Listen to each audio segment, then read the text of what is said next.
Hey everybody, Karen and I are coming back to you with another coaching practice series workshop. This upcoming one is Intentional Pause, happening on February 19th at 1 o'clock Eastern Time. Karen, do you want to tell us what we're in for? Yeah, absolutely. So we talked about this in our other workshops that there's a rhythm to a coaching conversation. And we're bringing the practice of intentional pause into this workshop because it's an integral part of the flow of a coaching conversation. So we'll introduce you to some intentional pause approaches. You'll get a chance to practice. And the goal is that you can walk away with a process, an intentional pause practice that really works for you. Cool.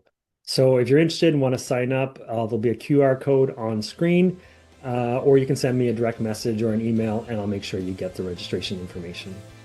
All right, hope to see you there. Take care. Take care.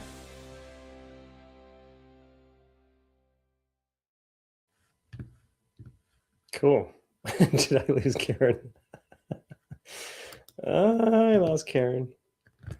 All right. Well, hopefully she'll pop up and I'll be able to throw her in. Well, welcome everybody to another week of changing the conversation. Conversations around coaching. Today, we're going to be talking about the real purpose of peer coaching circles.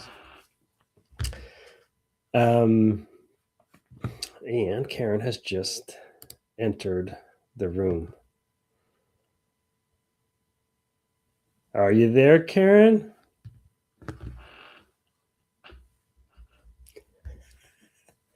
So technical difficulties. I think Karen's got some connection issues on her side. So I think she's logging on with her phone now. There she is.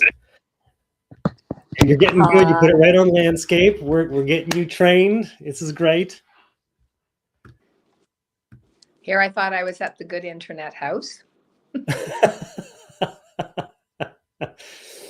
You're on now. I know I am. No stress. So yeah, I'm playing with new technology. I got the intro video going now, so now we can advertise our workshop without having to like keep plugging it. But the QR code's on the right hand side or on above my head here that you can scroll to sign up for our next workshop. So Karen, I know we're going to talk about the real purpose of peer coaching circles today, but let's start with our usual check-in. Well, I thought as I was sitting here today in my third location in 3 weeks that I feel like I'm a traveling road show these days. But it's probably my check-in is that I hit another awareness last week. And my awareness is that one of my energies that I have access to regularly is called frustration.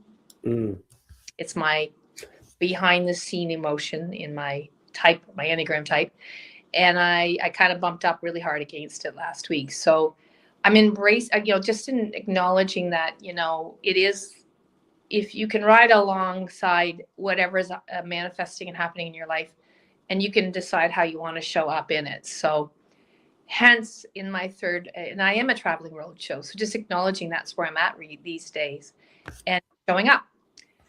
So yeah, I'm here. Continues to be a ride. Are we carrying in that frustration into today? No, I really worked on it this week. I chose self-care. I realized that needed a reset of the energy. So I've been at the gym 3 days. Oh, nice. And I really noticed a difference in when I, activate my body, take care of it, expel the energy through exertion and, my breathing. So it feels at bay right now and not present, but I know it could pop up anytime, but it's really made a difference. So just recommitting to my self-care, and that's really supports my well-being when I do the gym and I commit to that. Okay, well, I can relate to this whole idea of frustration. I feel like I have been there all week. I have had very little patience. I feel like I haven't been well this calendar year. Since visiting my dad in hospital and getting whatever I got when I was there, and then having crazy fever and congestion for what felt like probably a good week and a half or something like that. And then I felt like I got sick again this week.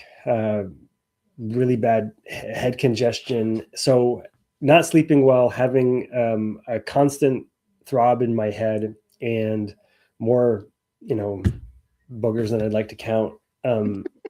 And yeah, my threshold to go from semi-normal to, okay, I'm irritated and I'm ready to, flip somebody off. And I probably didn't certainly do it at least once this week. And that's not me. Like, it's not, I am not that guy, and not anymore. I mean, I've been there before, but I wouldn't consider myself to be an angry person on a regular basis. So yeah, I am definitely on the edge.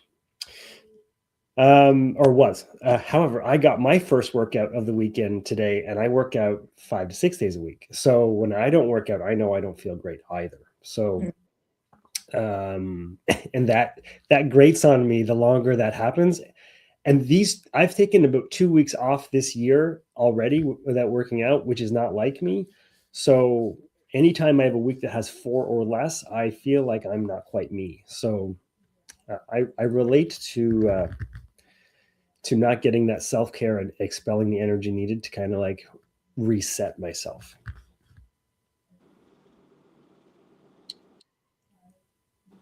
So getting back to today's topic, the real purpose of coaching circles. Now, okay, so I had a thought, and I came up with all kinds of reasons about what the real reason was. Okay. I thought it might be fun to start off with what coaching circles are not. And specifically the trap that we as people who try this thing on get into when we do a peer coaching circle. Or should we be maybe prefacing what a peer coaching circle is first? I think some basic stuff might be helpful for those that are dialing in that say, what are peer coaching circles? And I also think it's a great reminder for those of us that practice it. Do you want to do a quick little nutshell version of what a peer coaching circle is? Sure. So it is a group of peers that get together, and the purpose of peer coaching circles is that there's an interest or desire to build coaching capacity together. And often for us, it's in organizations. How do we make that accessible so that people can use coaching in the conversations at work to support, whatever role they're in? So that's the first thing that it's about. And the reason it's because it's peer coaching circles, there are more than one person that's practicing coaching at the same time. So the difference between one-on-one coaching to peer coaching is there'll be someone like myself that brings a coaching topic that I want to make action around. There'll be 2 or 3 of my peers that want to practice coaching me. And then there's a facilitator, because there's a lot of, people wanting to take turns coaching somebody. So you need this facilitator to guide them through, so that there's some rhythm and not rapid fire, engagement. And so that it's a more of a circle of multiple people practicing the same thing, by the way, because even the coachee, as I said before, when you're being coached, you're learning how to coach. It's kind of interesting, right? Because you know what it feels like, what resonates when you're being coached. When you sit in the other chair, you kind of have a sense of how you can support that person in the coach role. Yeah. So I think that's a pretty good synopsis of what people can expect if they ever show up to a peer coaching circle, or those of you who just need a reminder of what that was. Okay. So the general flow of a peer coaching circle. However, what I thought was interesting is that the trap that a lot of peer coaching circles get into is this idea of it being a problem-solving circle. And the sole focus ends up becoming solving the problem and then finding out in the subsequent conversation what they did.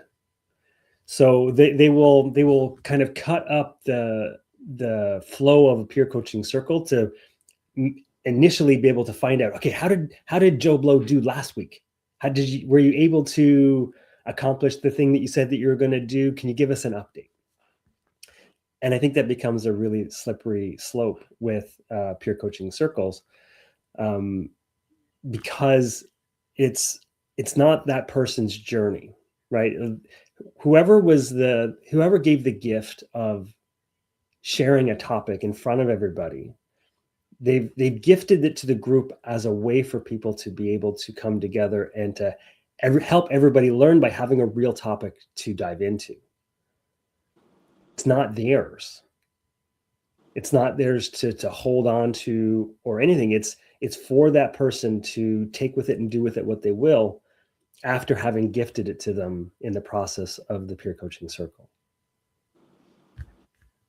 And I think that's what's unique about peer coaching circles, is that in a lot of the workshops we go to, you might be given a scenario, and you're supposed to look at different ways of approaching the scenario. Where what the peer coaching circle says is, let's use something real. So we each take turns bringing something that matters to us, and we get to see what it feels, sound, looks like, because it's a topic that is something that's on someone's mind, but it's often relatable, especially in organizations. You'll say, yeah, that's very similar to a situation I was in as well. So it's got a ripple effect of growth and development, because I bring a topic about maybe a difficult conversation I have to have with an employee, and I'm a manager in the peer coaching circle that's practicing coaching you on that. Well, I'm going to learn from you some of the answers and resolutions you create for yourself that might be really valuable for me to try out.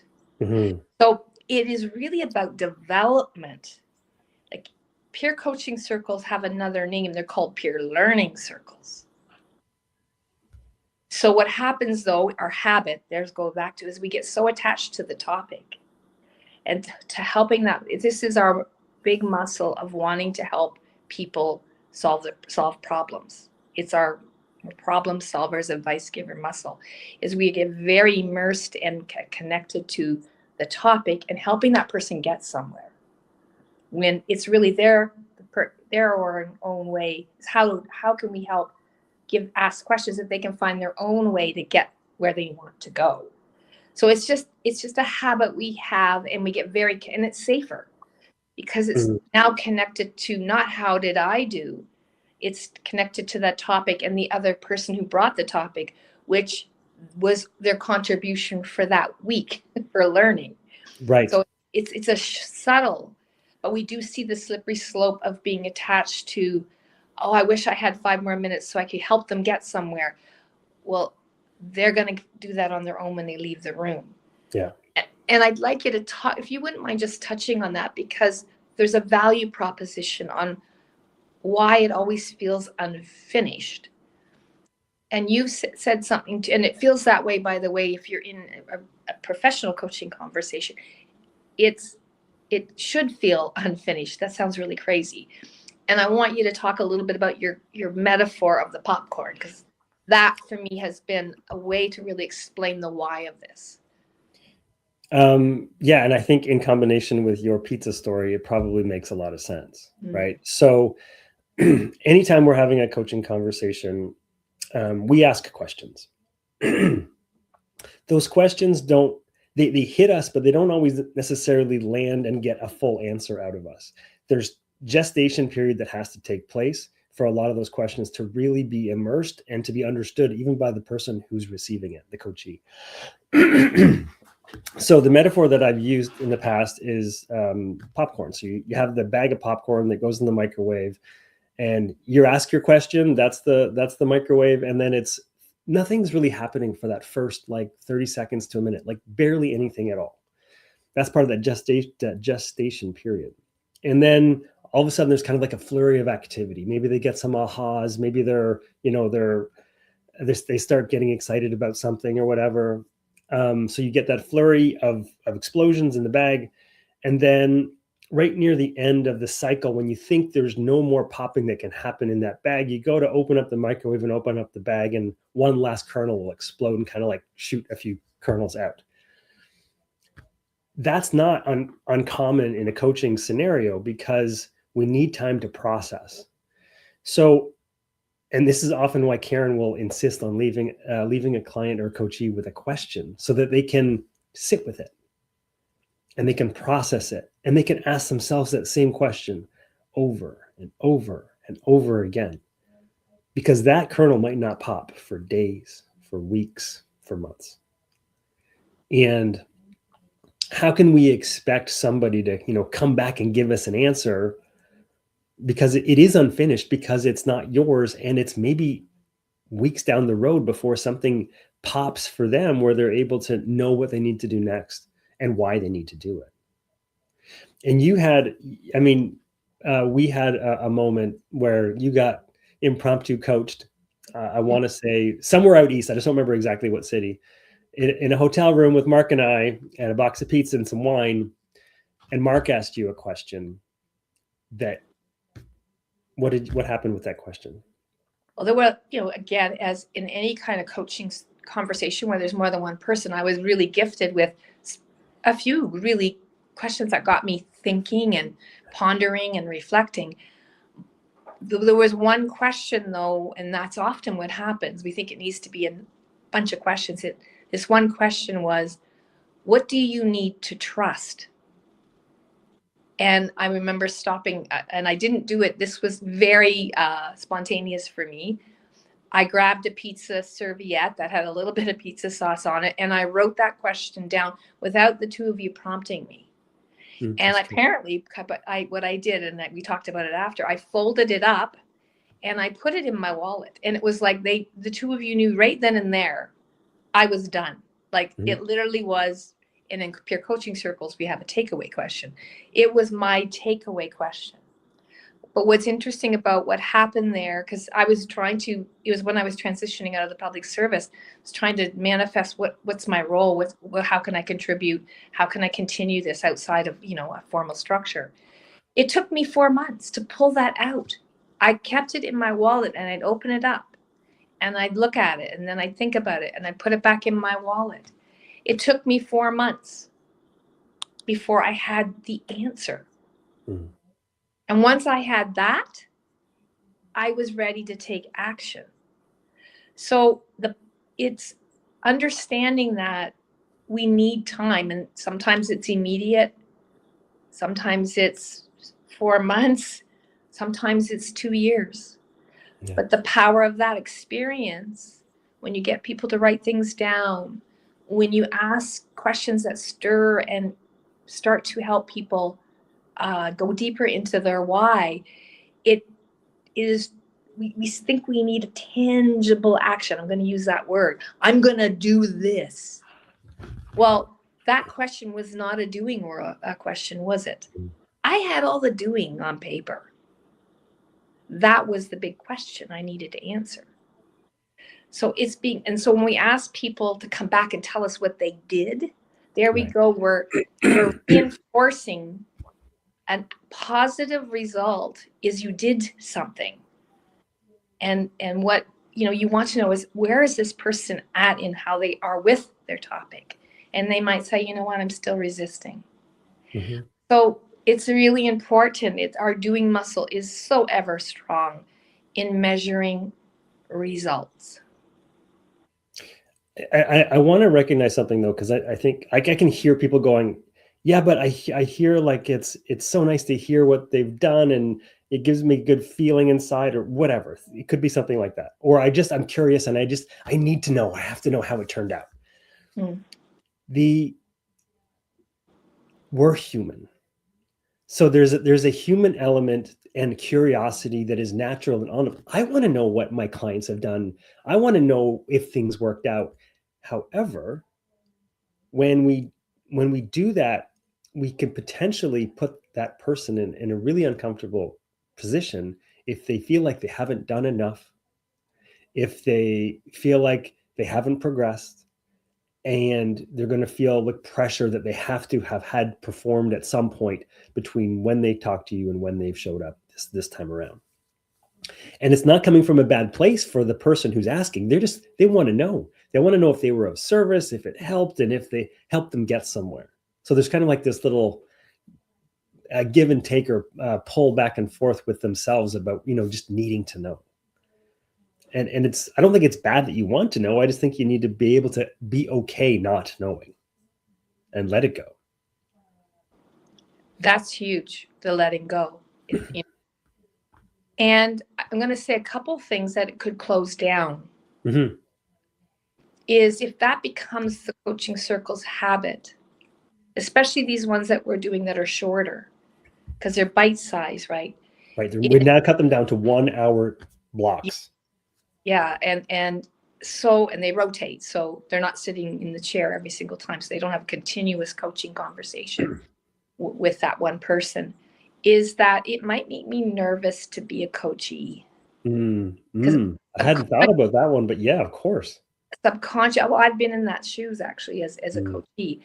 Is, oh God, I got to report on it, or I don't know. I don't know. Like it can put some worry that you've now elevated the pressure for that coachee to have an action they did, and how much is the world like that, right? So that's the first thing. The second thing is it takes away from why the real purpose of coaching circles is. I'd like to get to that. Yeah, no, that's next. I have it but I want blaring in my head right now. Okay, good. Well, so I just want you to be aware that it adds pressure to that, and it may make people fearful to go into that coachee role because there's an expectation in which there should be zero expectation on the coachee. And maybe they won't come. Maybe that's the reason they're not showing up. We often hear that they struggle to keep these going in a lot of cases, or they're not getting enough people to show up. Maybe it might have something to do with the way that the circle is being run. And it's like I said, it's not a malicious or it not being done in a mean way that I need to hear what you did. Sometimes things happen unintentionally that can get in the way of it continuing and being prosperous as a group. And you know what? I'd like to say something because I've been in these peer coaching circles as a volunteer. Sorry, I got to plug in. I bring the same topic back sometimes several times. So it's like, okay, well, I don't have a new topic. I want to keep this one because I haven't made any traction. But as a result of that, I want to know why. So I'm curious about what's getting in my way. So it's just to be aware of progression of journey and not to put and then some people say, I don't have another coaching topic. Well, you might. Maybe it's the same one that you got that 12 minutes on that you haven't quite made your way to it. And when I say, you know what, I'd like to revisit it. That's fantastic because that's actually normal in coaching conversations, normal in life.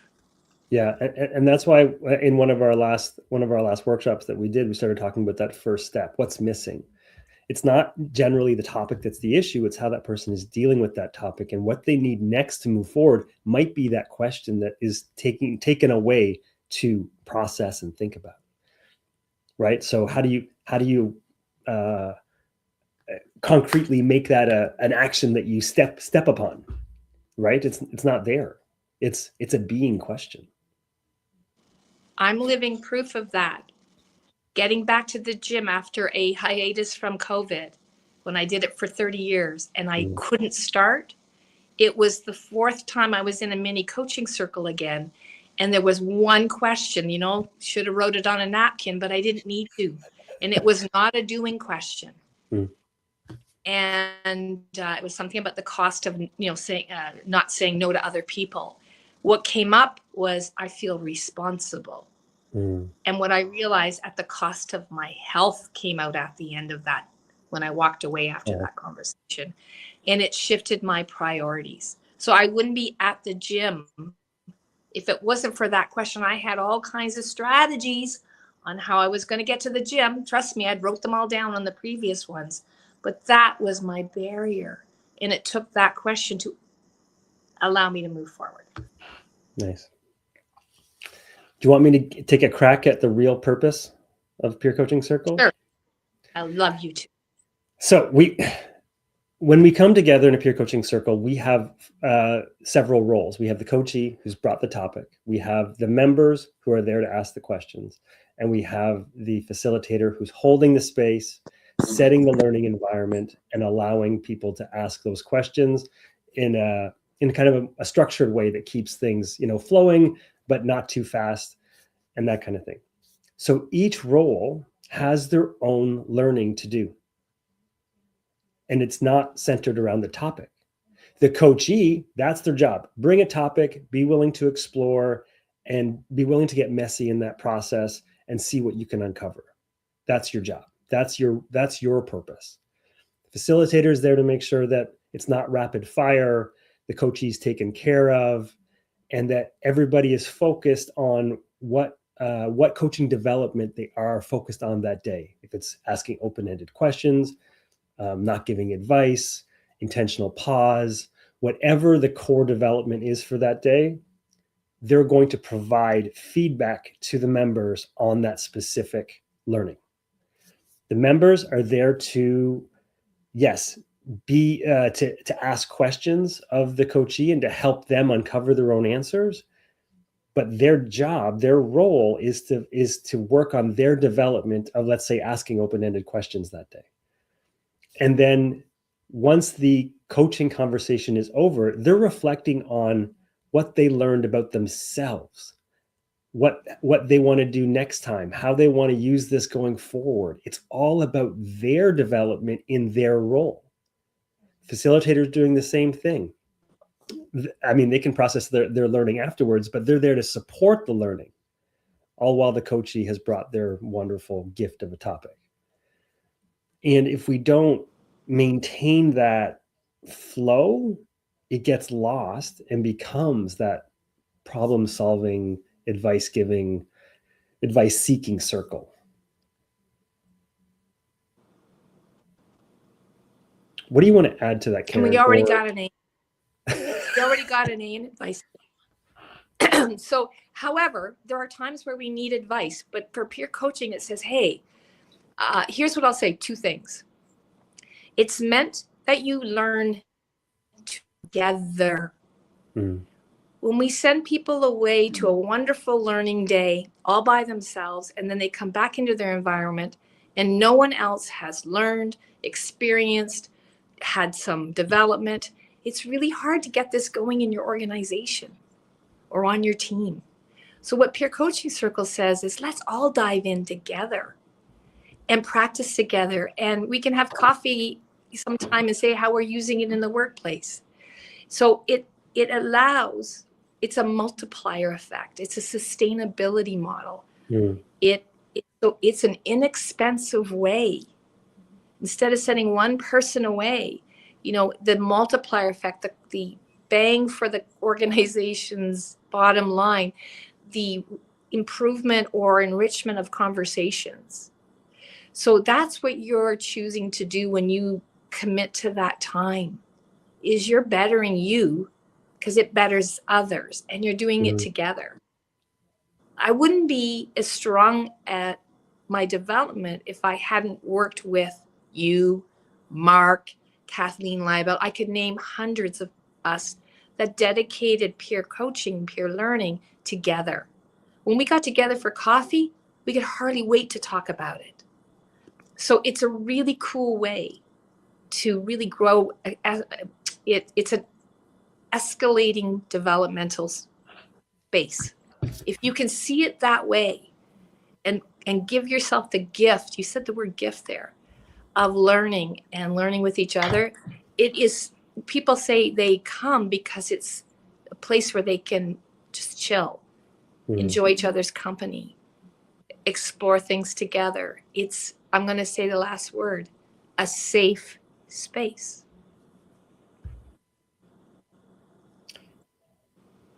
What was I going to say?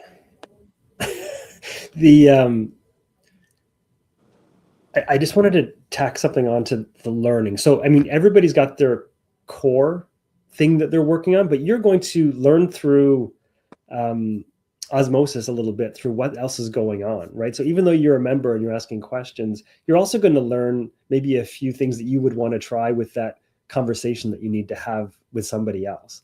You're going to learn a little bit of how the facilitator is, really keeping things at a really slow pace so that people can register their learning and what's going on.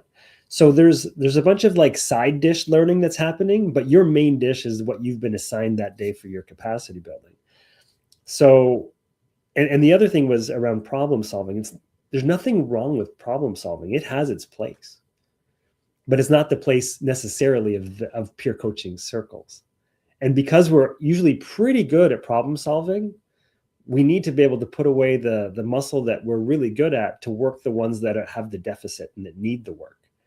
If we want to develop and get better at having conversations, having peer coaching conversations, having coaching conversations, is by putting down the thing you're really good at to pick up the thing that you're not so great at. I had a moment that, yeah, there's one person in the group that's problem solving. The coachee. Working on it. Problem solving doesn't have an answer. It's a process. So coaching is a problem solving tool.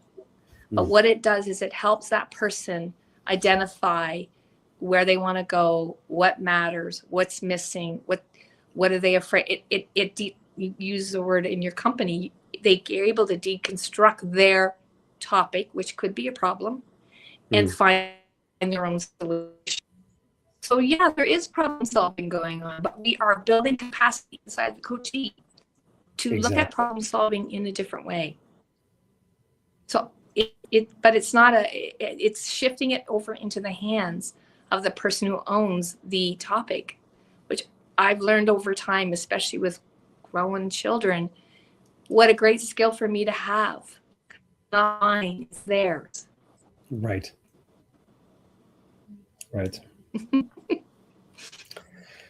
And I've got enough of my own problems. I don't need somebody else's. I don't need to own any more stuff. Awesome. Well, and I even do this. We may have a coach story. No, go ahead.